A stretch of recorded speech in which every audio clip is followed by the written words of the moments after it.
ओम नमो भगवते वासुदेवाय।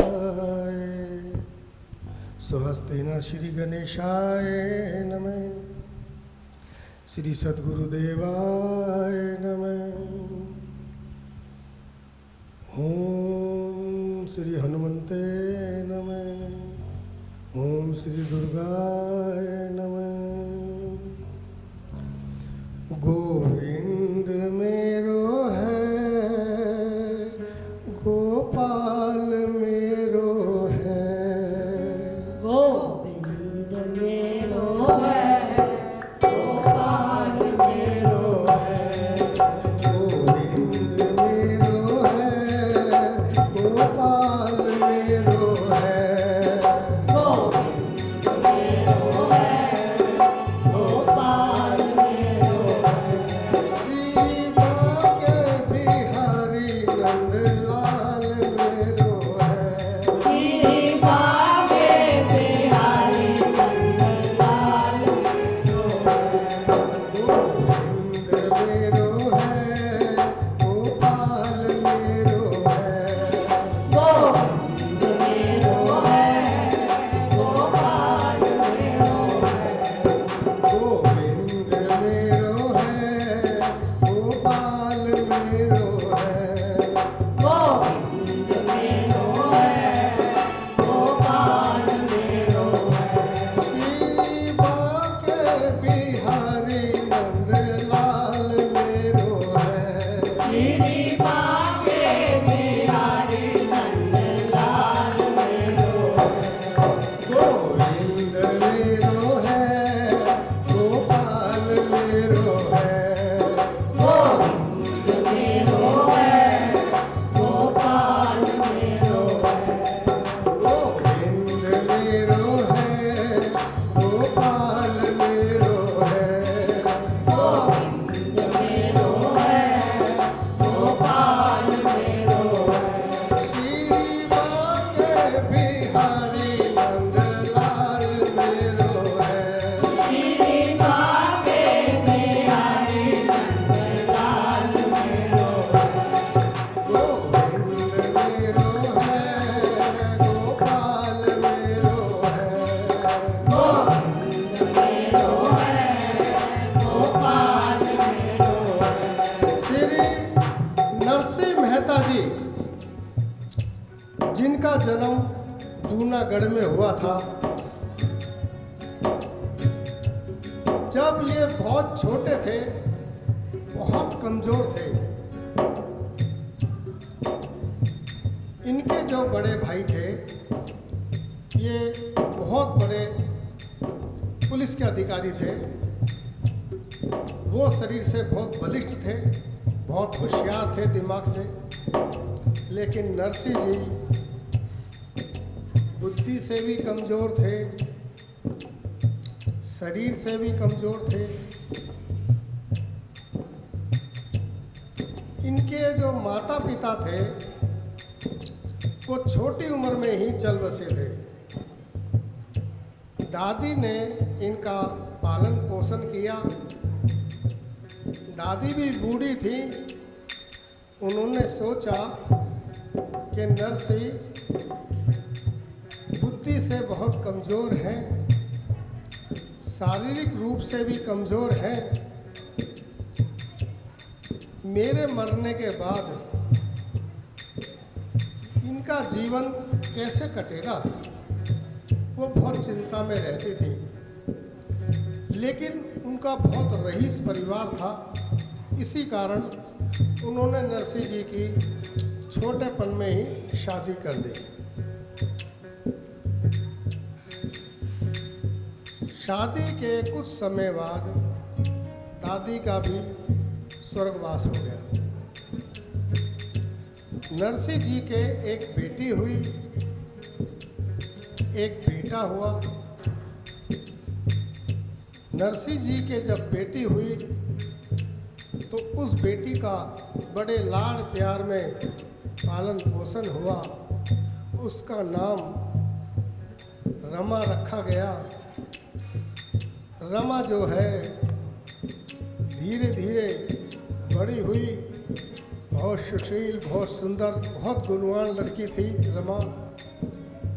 और जब वो बड़ी हुई तो उसका विवाह भी निकट सिरसागढ़ में एक मेहता परिवार में तय हो गया और उसकी शादी कर दी गई। इधर शादी के बाद नरसी और उनका बेटा दोनों रह गए परिवार में, अपने भाई और भाभी के साथ रहते।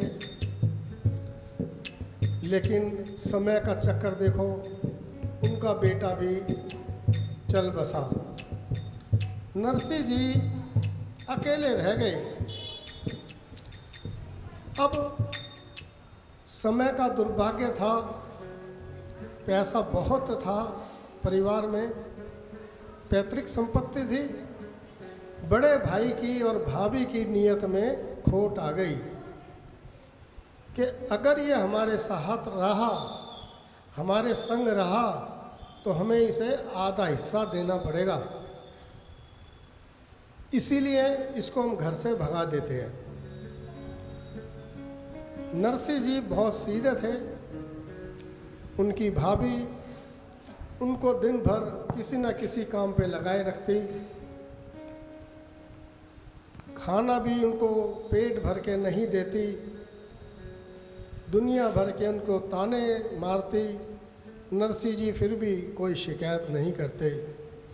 वो अपने ठाकुर जी की भक्ति में लीन रहते थे और उनके मुंह से हमेशा एक ही शब्द निकलता था कि ठाकुर जी मैं तुम्हारा हूँ, तुम मेरे हो। ओम नमो भगवते का वो सदा जाप करते रहते। मेरे बाके बिहारी, मेरे बाके बिहारी उनके मुंह पे चलता रहता। ना किसी से कोई गिला, ना कोई शिकवा। जो मिल जाता उसी को खा पी के गुजारा कर लेते, मस्त रहते थे प्रभु भक्ति में। भाई भाभी ने सोचा कि हमने इतना इसको कष्ट दिया है, मगर ये तो घर छोड़ के जाता ही नहीं। एक दिन भाई और भाभी ने आपस में सलाह की और नरसी जी को लात मार के बड़े भाई ने घर से निकाल दिया कि निकल जा घर से। ठीक ऐसे ही लात मार के निकाला जैसे रावण ने विभीषण को निकाला था। नरसी जी बोले, भैया भाभी देखो, मेरे तो भगवान आप ही है, आपकी आज्ञा सर माथे पर। अगर आप मुझे घर में नहीं रखना चाहते तो कोई बात नहीं। और नरसी जी ने उस घर को छोड़ दिया। उसके बाद जीवन भर वो उस घर में दोबारा नहीं आए। गांव में एक गोपाल जी का मंदिर था। उस मंदिर में जाके नरसी जी रहने लगे। गोपाल जी की सेवा करते, मंदिर की सेवा करते, सफाई करते, ठाकुर जी को नहलाते धुलाते, उनका भजन गाते। उनका जीवन ऐसे ही कटने लगा। बड़े मस्त और आनंद में रहते। मन में कोई लोभ नहीं, कोई लालच नहीं, कोई अहंकार नहीं। धीरे धीरे उनका जीवन ऐसे ही कटने लगा। मंदिर में जो भक्त आते थे, कोई उनको सोमवार को रोटी दे देता, कोई मंगल की, कोई बुध की, ऐसी सब ने उनका एक नंबर लगा दिया कि आज मैं रोटी दूंगी, कल तू देगी। और उनका जीवन बड़े आनंद में कट रहा था। ठाकुर जी का गुणगान करना, ठाकुर जी में मस्त रहना। इधर जो उनकी बेटी रमा थी, उसके यहाँ भी एक बेटी ने जन्म लिया और धीरे धीरे वो भी बड़ी हो गई और उसकी भी शादी तय कर दी गई एक बहुत बड़े परिवार में। इधर मेहता जी ने रमा को बुलवाया, बोला देखो ऐसा है, हमारे घर में मांगलिक कार्य पहली बार हो रहा है, बिटिया की शादी हम कर रहे हैं तो हमारे यहाँ प्रथा है कि हम भात की चिट्ठी भिजवाते हैं, लेकिन हमें मालूम है कि तुम्हारे पिताजी को संपत्ति से बेदखल कर दिया गया है और उनके पास कुछ भी नहीं है, मगर हमारी मजबूरी है, ये हमारी प्रथा है, चिट्ठी तो हम भिजवाएंगे भात की, वो चाहे कुछ लाए या ना लाए, वो उसकी मर्जी, वो आए या ना आए। उस टाइम पर्दे की प्रथा थी। रमा ने सर हिलाया और वो भीतर चली गई। मेहता साहब ने अपने खास नौकर को बुलवाया और कहा, भात की चिट्ठी लिखो और जो जो सामान लाना है उसकी एक लिस्ट तैयार करो। लिस्ट तैयार हुई।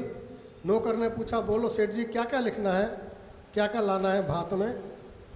तो सेठ मेहता जी ने लिस्ट तैयार कराई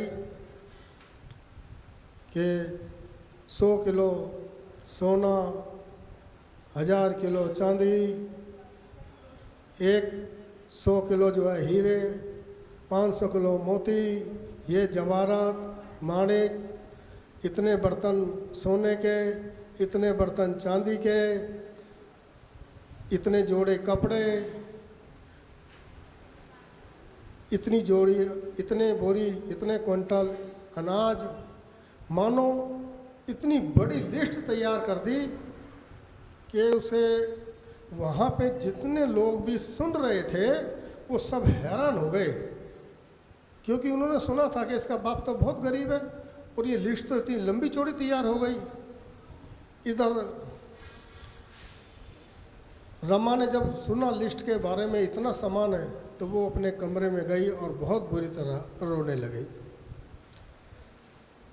उसने अपने पति को इशारे से कमरे में बुलाया, बोली, देखो मेरा पिता बहुत गरीब है,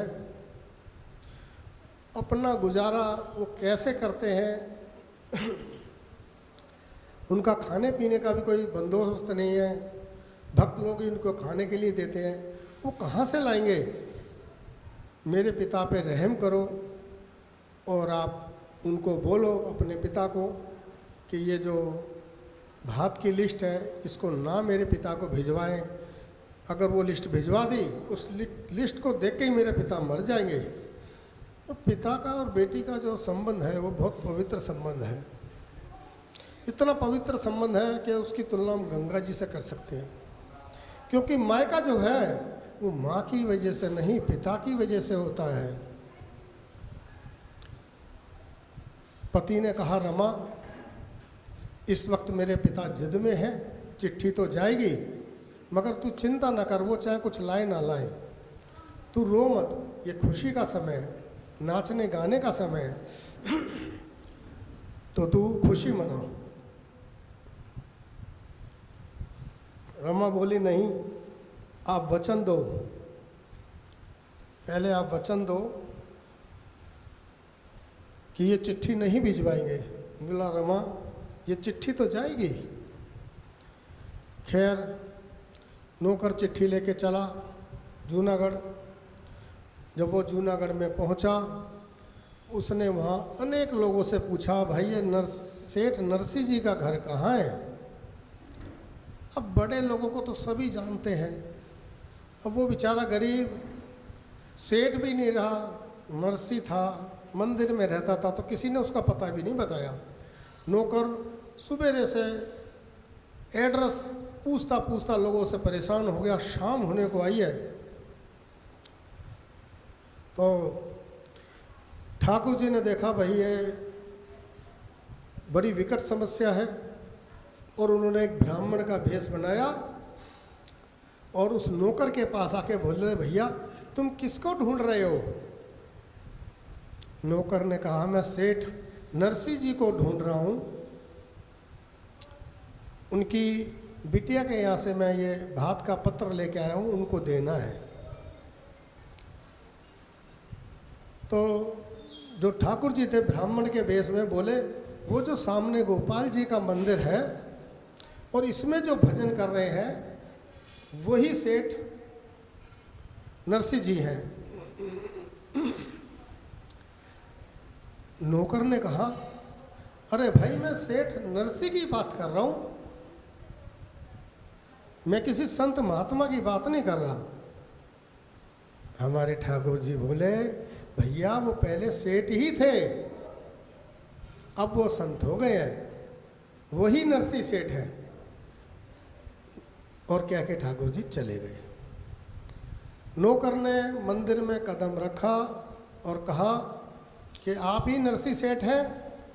नरसिंह हाथ जोड़ के खड़े हो गए, बोलो भैया मैं ही नरसिंह हूँ। नौकर ने कहा, हम आपकी बिटिया के घर से आए हैं, सेठ मेहता जी के यहाँ से, और रमा की बिटिया की शादी है। आपकी बिटिया ने ये घर से ये पत्र है, सेठ जी ने भिजवाया है, आप इसको पढ़ लो। नरसिंह जी बोले, मेरी बेटी के यहाँ से आए हो, बैठो, क्या खाओगे, क्या पियोगे। और नौकर ने सोचा, यार ये इससे मैं क्या कहूँ, देखने में तो ये फटीचर लगते हैं, ये मुझे कहाँ से खिलाएंगे पिलाएंगे। तो बोले, भैया तुम ज़रा आराम करो, मैं तुम्हारे लिए कुछ खाने पीने का बंदोबस्त करता हूँ। वो अपने एक मित्र के यहाँ गए, बोले, भैया कुछ भी तुम्हारे घर में खाने पीने को है मुझे दे दो, मेरी बेटी के यहाँ से मेहमान आए हैं, उनको मुझे कुछ खिलाना है। मित्र बहुत भला था, उसने कुछ सत्तू थे वो दे दिए कि ले ये सत्तू हैं, यही दे देना। मेहता नरसिंह जी बोले, ठीक है। इधर ठाकुर जी सब देख रहे हैं, बोले, अरे ये तो मेरे भक्त का सवाल है, उसकी नाक कट जाएगी, बदनामी हो जाएगी। और उन्होंने तुरंत कहा, देवी रुक्मणी 56 भोग का तैयार, 56 भोग का एक थाल तैयार करो। आदेश का पालन हुआ। देवी रुक्मणी जी जो कि लक्ष्मी का रूप है, उन्होंने एक थाल तैयार कर दिया, सोने चांदी के बर्तन, उनमें खाना लगा करके ठाकुर जी अपने विमान से पहुँचे मंदिर में, और वहाँ पे एक मुनीम का भेष बना लिया, और जाकर के उस नौकर को बोले, ले भाई हमारे सेठ जी ने तुम्हारे खाने पीने के लिए भिजवाया है। नौकर ने जब थाली के ऊपर जो कपड़ा था ढका हुआ, जब उसको हटाया तो हैरान हो गया। उसने अपनी ज़िंदगी में इतना स्वादिष्ट भोजन नहीं देखा था। सोने चांदी कांसे हीरे मोती के बर्तनों में 56 भोग उसने खाया, पूरा फुल आनंद के साथ पेट भर के खाया। और खाने के बाद बोला, मेरा पेट भर गया है, ये बर्तन ले जाओ। तो भगवान क्या कहते हैं कि देखो, हमारे जो सेठ जी हैं, जब एक बार किसी को भोजन देते हैं तो वो बर्तन वापस नहीं लेते, ये बर्तन तुम्हारे। अब मुनीम ने तो अपनी पूरी ज़िंदगी में, उस नौकर ने तो इतने पूरी ज़िंदगी में इतना पैसा नहीं देखा, वो तो बड़ा खुश हो गया। उसने सारे बर्तन बांधे, एक कोने में रख दिए, और इतना उसको ने भोजन कर लिया था, उसको नींद आ गई और सो गया। कुछ देर बाद जो नरसिंह जी पहुँचे मंदिर में और बोले, भैया जागो, मैं तुम्हारे लिए खाने के लिए कुछ लाया हूँ। अब नौकर का तो वैसे ही पेट बहुत भर गया था, बोला, भाई सोने दो सोने दो, हमारा पेट बहुत भर गया है, तुम्हारे मुनीम ने हमें बहुत खिला दिया है, अब हमारी कोई इच्छा नहीं है खाने की। नरसिंह जी बोले, मेरा मुनीम? कि हाँ भैया तुम्हारा मुनीम मेरे को खाना खिला के गया है। बोले, वो देखो वो बर्तन भी यहीं छोड़ गया है। नरसिंह जी ने जब वो गठरी खोली और गठरी में से देखा सोने चांदी हीरे मोती के जो बर्तन थे, नरसिंह जी सब समझ गए और वहीं वो गिर पड़े। बोले, मेरे ठाकुर, अरे मेरे प्यारे, मेरे भोले, बता इस नौकर की खातिर तुम्हें यहाँ भोजन लेके आना पड़ा। अरे मैंने तो इतना कुछ पुण्य का काम भी नहीं किया, मेरे खातिर तुमने इतना कष्ट उठाया। और वो मंदिर में ही बेहोश हो गए। उधर मुनीम जो है जागा, उसने नरसिंह को उठाया, बोला कि हम जो है अब जाते हैं सिरसागढ़, और आप जो है इस शादी में ज़रूर आना। बोले ठीक है। अब उसके बाद जब उन्होंने देखा, भात की चिट्ठी खोली और पढ़ी, तो बहुत परेशान हो गए। बोले इतना सारा सामान मैं कहाँ से लाऊंगा प्रभु, इतना सामान मैं कहाँ से लाऊंगा, मेरे पास तो कुछ है ही नहीं, इतना सामान मैं कहाँ से लाऊंगा। और वो परेशान हो गए। और वो परेशानी की हालत में ठाकुर जी के आगे क्या कहते हैं कि प्रभु मेरा कोई भी सहारा नहीं है, मेरा आपके सिवा कोई भी सहारा नहीं है। हे गोपाल मेरे सवरिया, मेरा कोई और सहारा नहीं है, सिर्फ आप ही हो मेरे, और मेरा कोई सहारा नहीं है। मेरी लाज बचाओ, हे गोपाल मेरी लाज बचाओ। तो वहाँ से जब चले हैं, उनके पास कोई गाड़ी नहीं, उन्होंने अपने मित्र से एक गाड़ी ली, टूटी फूटी गाड़ी थी, बूढ़े बैल थे, उसको लेके चले। बोले मैं किसको लेके जाऊं, तो वहीं निकट एक 21 साधु थे अंधे, उनको बैठाया गाड़ी में और चल पड़े।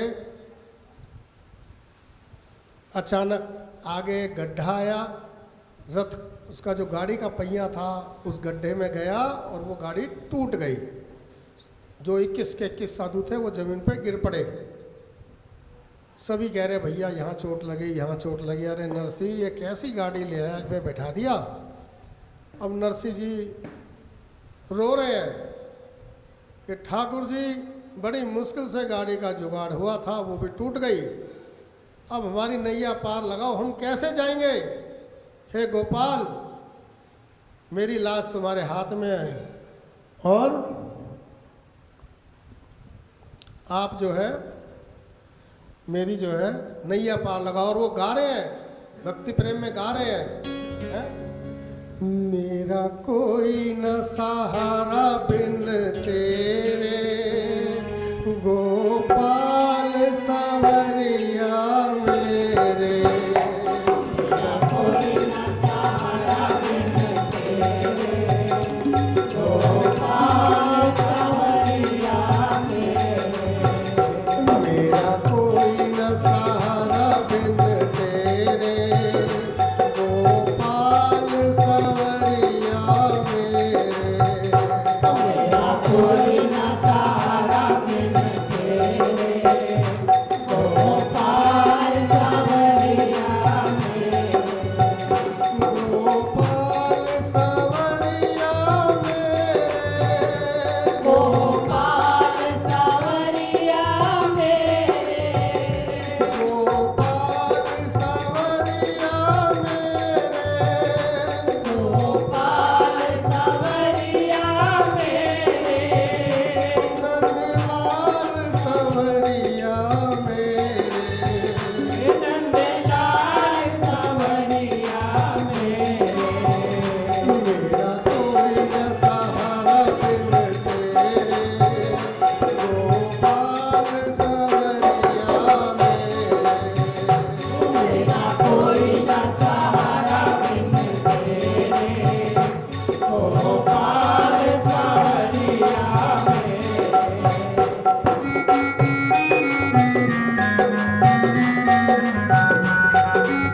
नैया तेरे बिन मेरा कौन यहाँ। तेरे बिन मेरा कौन यहाँ। तेरे बिन मेरा कौन यहाँ। तेरे बिन मेरा कौन यहाँ। प्रभु तुम्हें छोड़ मैं जाऊँ कहाँ। प्रभु तुम्हें छोड़ मैं जाऊँ कहाँ।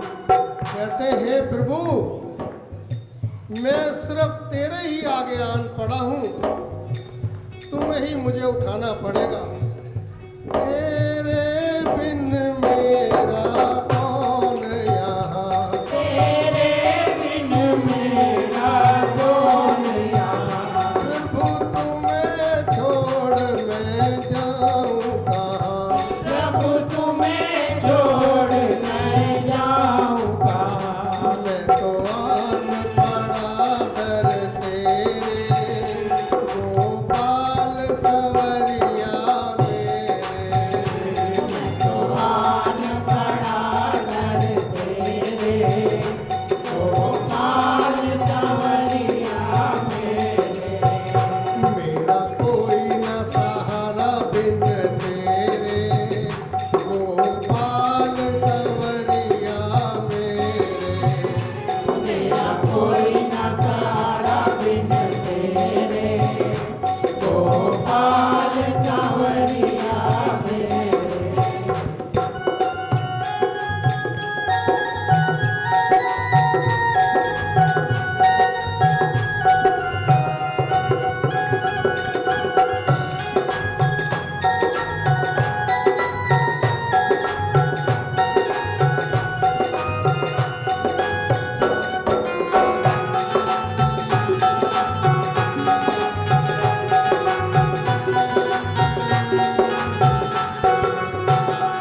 हे ठाकुर जी, मैंने जब से जन्म लिया है मैंने पल भर भी चैन नहीं पाया मेरे कन्हैया। जिस दिन से दुनिया में आया, जिस दिन से दुनिया में आया। जिस दिन से दुनिया में आया, जिस दिन से दुनिया में आया। मैंने पल भर चैन नहीं पाया। मैंने पल भर चैन नहीं पाया। सहे कष्ट पे कष्ट घनेरे, गोपाल सवरिया मेरे।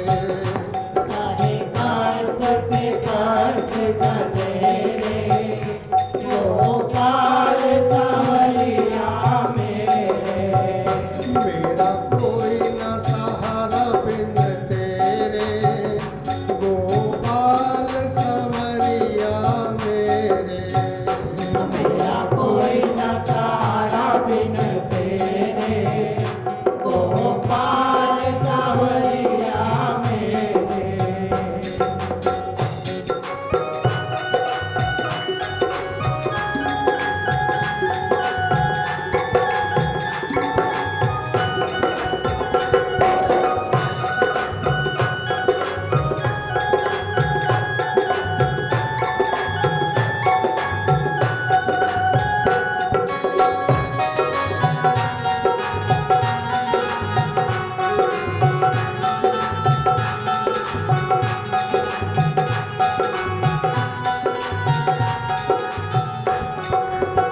हे मेरे गोपाल, ना तो मेरा कोई सहारा है, जो सहारा था वो भी टूट गया। तुमसे ही आस है, रोते जा रहे हैं, विनती करते जा रहे हैं। मेरे सारे सहारे छूट गए।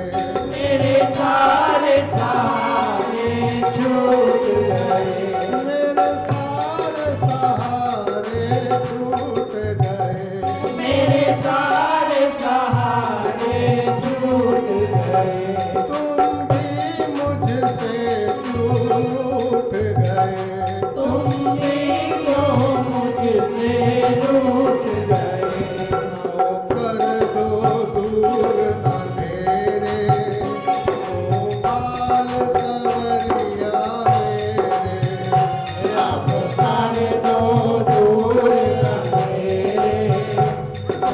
गोपाल संवरिया मेरे।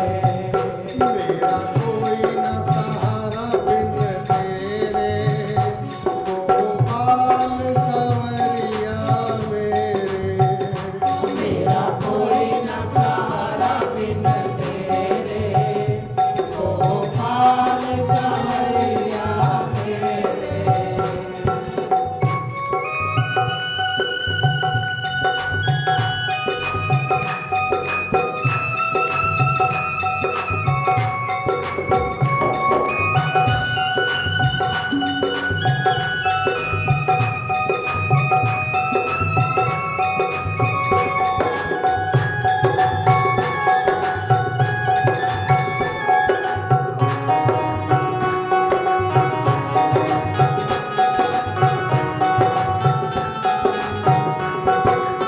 और गाड़ी टूट गई है, सभी अंधे संत गिरे पड़े हैं, चोट से घायल हैं, बूढ़े बैल गिरे पड़े हैं, कोई उम्मीद नहीं है और पुकार रहे हैं सभी के हरि आ जाओ, हरि आ जाओ, हरि आ जाओ, हरि आ जाओ। हरिया जाओ, हरिया जाओ, हरि आ जाओ, हरि आ जाओ। हरिया जाओ, हरिया जाओ। अब और न हमको तड़पाओ, अब और नाम को तड़पाओ। काटो जन्म मरण के फेरे, गोपाल संवरिया मेरे। काटो जन्म मरण के फेरे, गोपाल संवरिया मेरे। हरि आ जाओ, हरि आ जाओ। हरिया जाओ, हरिया जाओ। हरि आ जाओ, हरि आ जाओ। हरिया जाओ, हरिया जाओ। मेरी नैया पार लगा जाओ। तेरी नैया पार लगा जाओ। हरि आ जाओ, हरि आ जाओ। हरिया जाओ, हरिया जाओ। काटो जन्म मरण के फेरे, गोपाल संवरिया मेरे। काटो जन्म मरण के फेरे, गोपाल संवरिया मेरे। नंदलाल संवरिया मेरे। लाल संवरिया मेरे। गोपाल संवरिया मेरे। गोपाल संवरिया मेरे। नंदलाल संवरिया मेरे। नरसिंह जी करुण पुकार करे जा रहे हैं और ठाकुर जी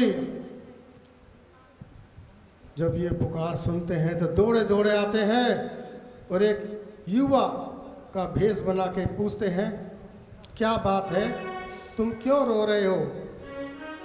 नरसिंह कहते हैं, भैया हमें सिरसागढ़ जाना है और हमारी गाड़ी टूट गई है और ये जो बैल है ये भी बूढ़े हैं, तुम गाड़ी ठीक करना जानते हो क्या? ठाकुर जी ने थोड़ी देर टुक टुक की, गाड़ी ठीक कर दी, बोले लो तुम्हारी गाड़ी तैयार है। बोले भैया ये बूढ़े बैल है, क्या ये दोबारा खड़े हो सकते हैं? ठाकुर जी ने बैलों के सर पे हाथ फेरा, बैल एकदम खड़े हो गए। गाड़ी में सभी 21 अंधे संतों को बैठाया, नरसिंह जी बैठे। अब कहते हैं नरसिंह जी, भैया तुम्हें ये रथ चलाना भी आता है, गाड़ी चलानी भी आती है? ठाकुर जी के दिमाग में घूम गया महाभारत का काल। बोले हाँ भैया, एक बार ये रथ चलाया तो था। और ठाकुर जी गाड़ी लेके चल पड़ते हैं और गाड़ी पहुंच जाती है सिरसागढ़। ठाकुर जी कहते हैं लो भैया तुम्हारा सिरसागढ़ आ गया, अब हमें हमारी मजदूरी दे दो। नरसिंह जी कहते हैं भैया पैसे तो हमारे पास है नहीं, और हम सारे रास्ते में भजन कीर्तन तो सुनाते आए हैं। ठाकुर जी बोले अरे भैया उस भजन कीर्तन से क्या मेरा पेट भर जाएगा? बोले देखो भैया तुम कहो तो और हम दो एक भजन आपको मीठे मीठे सुना देते हैं, हम पे पैसे तो है नहीं। बोले ठीक है भैया तुम जाओ। उधर सेठ मेहता जी को पता लगा कि नरसिंह जी आ गए हैं, तो उन्होंने अपने नौकर को भेजा, कहा देखो वैसे तो वो कुछ लेकर आया नहीं होगा, तो तुम ऐसा करो वहीं जो गौशाला है वहीं उनको ठहरा दो। नौकर ने कहा अरे सेठ जी वो गौशाला तो बहुत गंदी है। बोले कोई बात नहीं, कौन सा अमीर आदमी आया है, अमीर आदमी की तो हर जगह पूछ होती है, गरीब को कोई नहीं पूछता। और नौकर गया है, नरसिंह जी को गौशाला में ठहरा दिया गया। अब इधर देखो नरसिंह जी बड़े खुश हो रहे हैं उस गौशाला को देख के कि चलो हमारे समधी तो बहुत अच्छे हैं, साधु को क्या चाहिए, गौशाला या धर्मशाला या मंदिर। और वो वहीं बैठ के अपने ठाकुर जी का भजन करने लगे। उधर जो है उनकी बेटी रमा को घर में ताने दे रहे हैं, जितनी भी घर के लेडीज हैं, अरे तेरे बाप ने तो बड़ी बेइज्जती करवा दी हैं, खालिया चलाया, नाक कट गई हमारी तो। रमा का बेचारी का रोते रहे तो बुरा हाल। और वो वहाँ से अपने पिता से मिलने के लिए जब गौशाला पहुँची, ठीक देखो 30-35 साल के बाद वो अपने पिता को देख रही है तो पहचान ही नहीं पाई। लेकिन जो पिता है वो तो जो है अपने संतान को पहचान लेता है। और पिता ने कहा बेटी रमा, और रमा ने कहा अरे पिताजी आपकी क्या हालत हो गई, और वो लिपट गई अपने पिता से। बोली पिताजी यहाँ आपकी बड़ी बेइज्जती होगी, आप यहाँ से ना चले जाओ।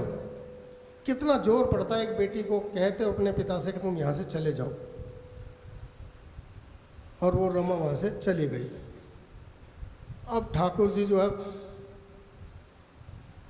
बड़े परेशान के क्या करें, मेरा भक्त बहुत परेशान है। उधर नरसिंह पछाड़ खाता है कि आज तो मैं अपनी जान दे दूंगा, कुछ भी करके मैं अपनी बेटी के यहाँ खालियत कैसे जाऊं, कैसे खालियत जाऊं। और वो फिर प्रार्थना करता है ठाकुर जी से कि हे गोपाल कुछ भी करो, मेरी मदद करो, आ जाओ। और क्या कहता है, गोविंद चले आओ, गोपाल चले आओ, गोविंद चले आओ, गोपाल चले आओ, गोविंद चले आओ, गोपाल चले आओ, गोविंद चले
जाओ प्रभु, आज तुम नहीं आए तो मैं अपने प्राण यहीं त्याग दूंगा।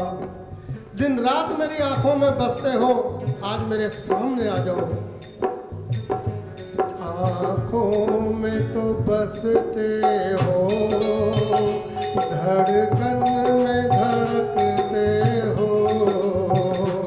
आँखों में तो बसते हो, धड़कन में धड़कते हो। आँखों में तो बसते हो, धड़कन में धड़कते हो। आँखों में तो बसते हो, धड़कन में धड़कते हो। कुछ ऐसा करो मोहन, सांसों में समा जाओ। कुछ ऐसा करो मोहन, सांसों में समा जाओ। कुछ ऐसा करो मोहन, सांसों में समा जाओ। कुछ ऐसा करो मोहन, सांसों में समा जाओ। गोविंद चले आओ, गोपाल चले आओ। गोविंद चले आओ, गोपाल चले आओ।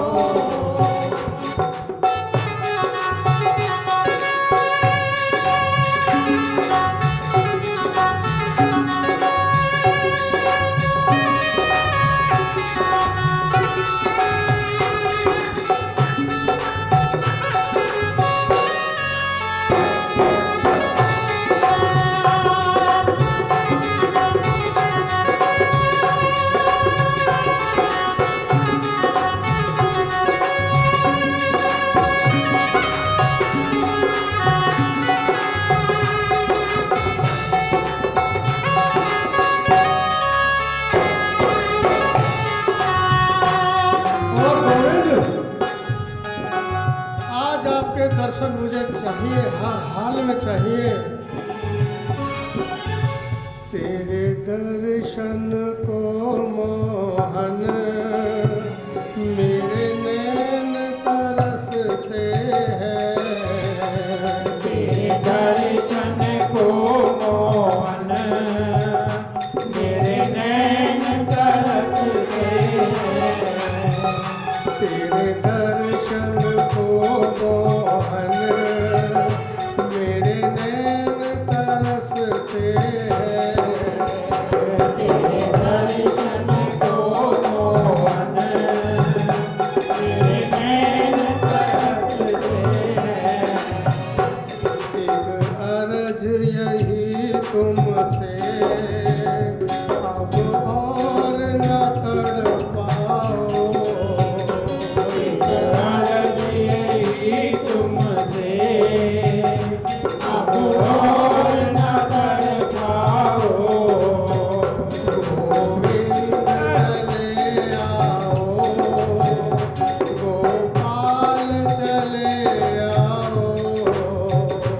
गोविंद चले आओ, गोपाल चले आओ।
चले आओ। और जो हमारे ठाकुर जी हैं वो 56 भोग भी नहीं देखते, वो ड्रेस भी नहीं देखते तुमने क्या चढ़ाया है, वो श्रृंगार भी नहीं देखते, वो पैसा भी नहीं देखते। क्या देखते हैं? वो देखते हैं भाव, इसका भाव कैसा है। तुरंत खड़े हो गए बैकुंठ में ठाकुर जी। रुक्मणी ने बोला क्या हुआ? ठाकुर जी बोलते हैं कुबेर को बुलाओ। कुबेर आता है, कुबेर जितना भी धन है सब लेके मेरे साथ चलो। रुक्मणी बोली क्या हुआ प्राणनाथ? बोले मेरा भक्त कष्ट में है, मुझे उसके भात को लेके जाना है। तो उन्होंने रुक्मणी को सारी बात बताई। तो रुक्मणी बोली ठहरो, हम भी चलते हैं। आप आदमियों को भात पहनाना, हम औरतों को भात पहनाएंगे। चलते हैं रथ से। कुबेर जी सारा खजाना, इधर ठाकुर जी, इधर रुक्मणी जी पहुंचते हैं नरसिंह जी के पास। और जैसे ही उनका रथ उतरता है सिरसागढ़ में हल्ला मच जाता, शोर मच जाता है। अरे सेठ जी का मुनीम आ गया, सेठ जी का मुनीम आ गया, बहुत सारा सामान लेके आया है, कई रथ हैं, सब में सामान है।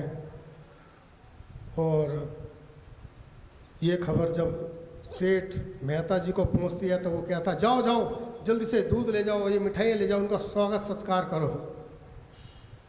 उधर जो है नरसिंह जी कहते हैं हे प्रभु। तो ठाकुर जी कहते हैं देखो मेरा भेद मत खोलो, मैं यहाँ तुम्हारा मुनीम बन के आया हूँ, इसलिए यहाँ तुम मेरे मालिक हो, जैसा मैं कहता हूँ वैसा करो, चलो। और वो चल के पहुँचते हैं द्वार पे। तो द्वार पे एक प्रथा होती है भात की कि जो भाई है वो बहन को भात पहनाता है। तो कहती है पिताजी रमा मेरा भैया कहाँ है? अब उसका भाई तो कई वर्ष पहले मर गया था, उसको बताया नहीं गया। उसकी माँ भी मर चुकी है, ये भी नहीं उसको बताया गया। तो ठाकुर जी नरसिंह को इशारा करते हैं कि मुझे कह दे मैं भाई हूँ। तो नरसिंह कहता है ये रहा ना तेरा भैया, और तेरी माँ भी कुछ देर में आ जाएगी।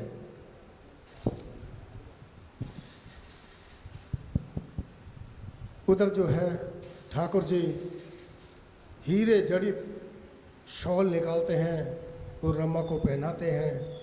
गहने हीरे मोती चांदी हार, रतन जड़ित हार, नौलखा हार सोने से लाद देते हैं। सबकी आंखें खुली की खुली रह जाती हैं। उसके बाद सेठ जी मेहता को कहते हैं अपनी लिस्ट निकालो भात की, क्या क्या तुमने सामान मंगवाया था। और वो लिस्ट निकालते हैं कि 100 मन या 100 किलो सोना, कि 400 किलो सोना दो, 40 किलो हीरे, 200 किलो हीरे दो। और इतना सामान देते हैं, इतना सामान देते हैं कि उसका सारी जगह भर जाती है सामान से। और लास्ट में ठाकुर जी कहते हैं कोई बचा क्या? बोले नहीं सब हो गए।